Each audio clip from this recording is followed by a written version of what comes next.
this new hair. So you're basing that on Coach Wilcox's hair, kind of modeling after it? Just had to do something new. Kind of like Joe Burrow said, I got bored, so we got a new hairdo. I know it was kind of talked about the inside backers all doing a new hairdo, so, we got Hunter Bart doing it, Teddy's doing it, and then we plan to get the rest of the linebackers on Saturday. So hopefully we'll have a whole room of bleached heads, and it'll be pretty sweet. That's good. Whose idea was it? It was kind of like a group idea. It kind of came from last year. Last year, we had everyone, and it was kind of Jackson's sermon. He was like, "Yeah, we should bleach our hair," and everyone was kind of like, "Oh yeah," and then it never really happened. So then now this year, we're like, let's actually do it. And so we're doing it. It's just cool. It's just for fun, Fall camp. We're here at the facility most of the time, and so it's cool to just be a team, have fun, because that's what it's all about, just having fun and being able to get closer to the linebacker group and just enjoy it. Such a huge difference for you this year. Last year you're coming in wondering, am I going to play at all? And this year you're coming back as a freshman defensive player of the year. I mean, what's your mentality stepping into your sophomore season? It's been a lot, but I've enjoyed it. At this time last year, I remember during practice I was getting maybe 1-2 reps. That was it, and that's kind of where I was at. And now, as time went on, as the season went on, everything kind of fell in place for me. And now, being able to come back as a leader and, being able to lead this defense and everything, it's been a blessing. And so we're all excited. We're excited to, go show everyone what we can do, show the ACC what we can do, and come out here and just have fun and, make some plays and just ball out. What's the next step for you in your development? For me, I could say a lot of things, but I would probably say it comes down to be on the mental side of the ball, being a student of the game, you could say. I want to be as smart as I can on the field, being able to recognize formations, personnel groups and everything, and what the offense is trying to do. Because once you realize what the offense is trying to do, it's easy to figure out how I'm going to stop it, right? Because that's what defense is all about. And so going forward, just, being a student of the game, and then just always just getting bigger, stronger, faster, and just being a leader on the field, encouraging the guys on the field to make plays and just to have fun. How would you rate where you were on the mental side of the game, a year ago? If you were to talk to me like a year ago today, I was maybe at knowledge of the defense 1 to 10. I was probably maybe a 2, 3. I'm still confused. But now as time went on, I feel a lot more confident, a lot more. Everything's slowing down, clicking, and everything just makes sense. Back a year ago, I was just worried about what I was doing. But now, moving forward, looking at the bigger picture, I'm worried about, what's the safety doing, what's the corner doing, what's my D-line doing, so everything can mesh and work together as we can come together as a whole defense and, and just make a play. How much did Jackson help you with that part of the game? Man, he helped me a ton. From his injury, went from a player to being, essentially another coach for me. And he helped me a ton one-on-one, helping me, because, he was on the field. He was playing, and just not too long ago, so he was literally telling me everything that he was experiencing just sooner in the season and helping me do it, And so he helped me a ton, being able to recognize plays, do all of that. And so props to him, and, I'm thankful for him. A couple of big losses with Jackson and Caleb, but you've got Teddy coming in. Can you talk about what he adds to the middle linebacker room? Yeah, man, Teddy, he's a dog. He's a very, you look at him and you're like, man, this dude looks legit. He's, big, strong, fast, physical dude. And so I'm excited to play it with him. He's a funny dude. He brings a lot to the room. We're lucky to have him, and he's a guy that you want to be around for sure. And so being able to play with him, me and him already have a tight friendship, and so being able to play with someone that you care about and that means a lot to you is awesome. So we're excited, and me and Teddy are ready to go ball out and do our thing for sure. You're doing the reading challenge with him too, right? Yeah, we've been doing that and everything, so it's been great. How vital was it for him to come out and observe, because he was out here a lot during the spring? For sure, it was cool. He was out here kind of filling in on everything, kind of learning and whatnot, kind of watching us, and so him being here definitely kind of gave him a head start for sure. And so he was able to get a jump on the defense and learning everyone and all that. And so I remember just seeing him in the spring, knowing that he's coming in, and so I was excited to meet him and be able to play with him. So it was cool. Dare I ask one fashion question? Yeah, go ahead. Can you and Fernando get together with your hair? hair? Come here. Get the photo. Cade's actually my inspiration. We're starting the movement. I mean, who knows? Maybe soon we'll have the whole team, but Yeah, no, this is the Hang on a boost. second. yeah, it's something fun for fall camp. Cade and I, a couple of the guys, were like, screw it, let's do it. Show. We're not gonna see anybody anyways. True. Except our best friends, you guys, for the next 30 days, and our teammates. So it was kind of a last-minute decision. What kind of feedback you getting from home on this? I got a lot. I got like Ron Weasley today, which I didn't like. Man, yeah. I kinda, his went well because his is like blonde, mine's like orange. Yeah, shout out to my so aunt. I'm a ginger now. My aunt got me right, but yeah, it was. Your aunt did it. Yes, my aunt did it. Yeah, she got me right. She. In Utah or out here? Yeah, went back home before for a little break, and we were all like, yeah, let's just bleach my hair. She's like, okay. And who So did we went for yours? Yeah, so there's Nate Escalada, number 38. Front, I guess now he's sophomore, but he actually cuts a ton of players' hairs, just like generally. Like everybody, like he has a huge list in the locker room of like 20 guys a week that he just cuts hair. And all the guys are bleaching their hair. And so me and a couple of guys were like, hey, can you bleach our hair? And he's like, sure, why not? We just bought the bottle at Walgreens and ended up turning out like this. So there we go. How long ago was it?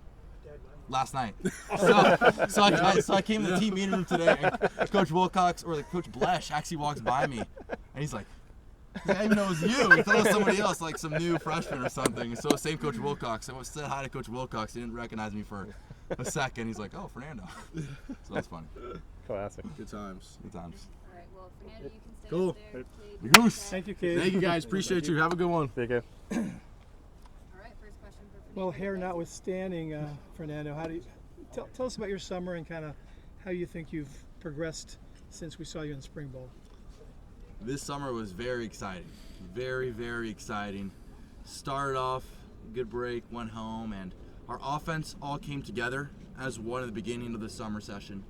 And we really detailed a good plan of how we're going to stay accountable as an offense, what extra work we're going to do. For example, every Saturday, that was not a break Saturday. We all came here with the entire offense, mandatory walkthroughs and film sessions. So that was great. And we also got together on our off time, seeing each other outside of the facility. So those are three great things that our offense did.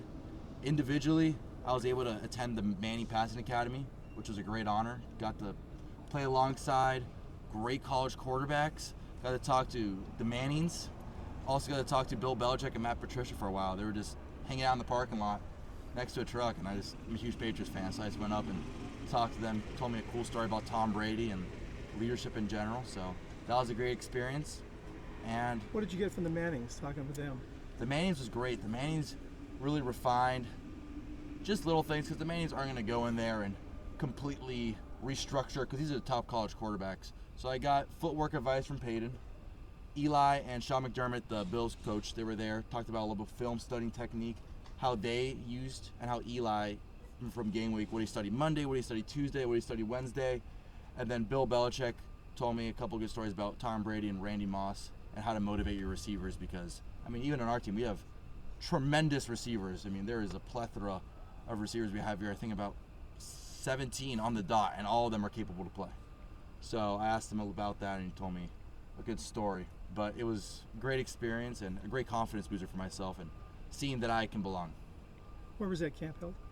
It was in Louisiana, Thibodaux, Louisiana, and they call it the swamp area, and it was no joke. It was hot. No It was humidity, hot. huh? No, no humidity. It was great weather. It made me appreciate California Memorial Stadium a million times more. The question is, how many Mendoza burritos did you come back and eat to gain back that weight you lost out there? Over the summer, I said I've eaten probably 5 or 6 Mendoza burritos. Nice. Been in and out. Summers usually, I mean, just talking about the Mendoza burrito, it's usually a downward time for sale just because students aren't here. But still doing good, supporting the cause, whether it's 1 burrito or 100 burritos bought in summer. Still going a good cause. It's one of the best I've ever had. Yeah, there we go. Appreciate it. You came out of the spring competition with Rogers, Yeah. still number 1. And how do you expect the next few weeks to go? And do you have any sense of when they're going to make a final decision on what's going on? Whenever they make a final decision, that's up to Coach Wilcox. The experts, as I like to say, those guys have been coaching football. Coach Gilbert, this is his 21st year of coaching college football, and I'm only 20 years old. So that puts it in perspective that he's been, all these coaches, Coach Blesh, Coach Gilbert, Coach Wilcox, have been coaching for such a long time, and they see things that we don't see, whether it's footwork, timing, anticipation, and they've been around some real football players. So whenever they want to make the decision, I'm good with it. Each day I'm just trying to get better and better and better and improve my skills. One thing I was working on today was my footwork. although there was a couple, I still could improve a little bit on other aspects. I was very happy with my footwork. I felt calmer and had a better base to throw. So, Obviously you want to be the starter. Chandler Yeah. wants to be the starter. There aren't many teams that have done it, but there are a few that have basically alternated quarterbacks. Could you see yourself basically splitting the job with Chandler? Like I said, it's Coach Wilcox's decision. As long as I'm able to help the team, that's the most efficient and best way for the team. It is historically, I believe the best teams probably have a single guy to get in rhythm, and I think Chandler would agree with me on that. But whatever it is, I agree with it. I'm just trying to provide the most value to the team. That was a big thing Coach Wilcox talked about yesterday. He said no matter what position you were, I could even go back to my freshman year. Freshman and scout player, I just try to provide as much value as I can to the team. Last year, fall camp, I was getting one rack practice. I was third string last fall camp, so I was just trying to provide as much value as a team. And as a leader on this team, I'm trying to provide as much value as I can. So kind of that mantra that Coach Wilcox put forward, I'm listening and just trying to do his best. How much weight gain did you have in the offseason and strength gains as well? Yeah, so last season I played at 205, and that hurt me in a couple games, especially in Utah where I subbed out, and a couple games I just got tossed around. And you might not see it, and a lot of people might not notice it, but people who play the quarterback position, it also factors in fatigue. When you get hit, for me personally, it's a lot more tiring rather than a 10-yard run and slide. So I put on last year's 205, and then today I was 220, but I put the weight on better this time. End of last year, I was like, oh shoot, I'm getting hurt. Like, I'm not getting hurt, but I'm getting hit. So let me put on a lot of weight. Let me just eat everything as I can. But going into my idol, Tom Brady, been trying to slowly, month by month, include better habits. Like, first example, after like May, my first habit was no fried food. Then it was try to eat whole foods, like meal prep in my house. Try to eat like sweet potatoes, ground beef, rice, avocados. And then July was try to stay away from seed oils and stuff like that. But just stuff that Tom Brady said in his book. Whether it's a huge difference, to be honest, I don't know.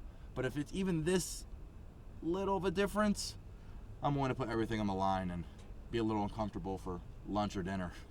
Try to be a better quarterback. You took a really big shot in the Independence Bowl game too. I mean, ideally, you wouldn't even been back on the field, I wouldn't think.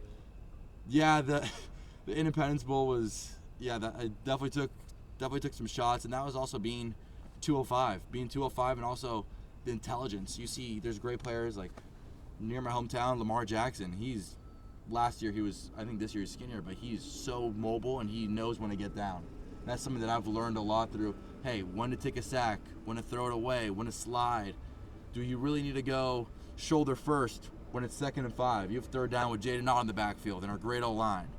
So there's a couple instances like that, and unfortunately, the Independence Bowl, I took a couple shots. I mean, I had a fracture in my sternum, which was terrible, but yeah, and still and my knee as well. But that's in the past and the stuff that I've learned from. I'm happy that's happened last season, so this season I can be smarter with it and really apply it and be a smart player. How long did it take you to overcome the fractured sternum?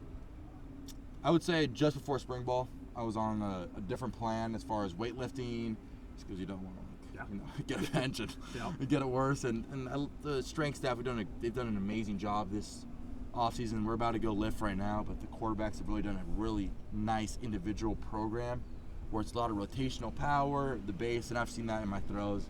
I feel like I can be more stable. Instead of lunging to my throws, I felt a lot more stable, a lot more rotational and core strength. So that's something I was probably a week before spring ball was cleared. So about a 3-month. Yeah, process. About 3 months. Just, back to Sherman is what it is. Not anymore. Good. These guys all Fully good healthy now. now, huh? Fully healthy. Yeah, fully healthy. It's been a long time. Thanks, We're Fernando. good.